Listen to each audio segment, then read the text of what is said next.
god.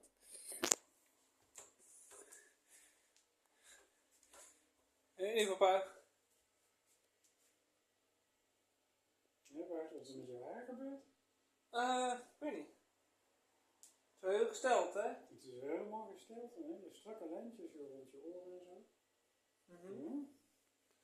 Precies.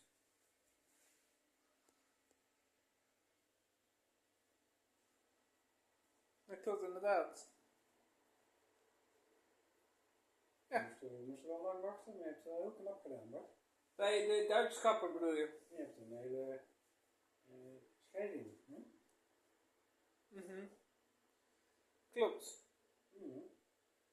Goed, dus zo zien jullie me nu in de vlog. Ja, dat klopt. Ja. Maar goed. Prima.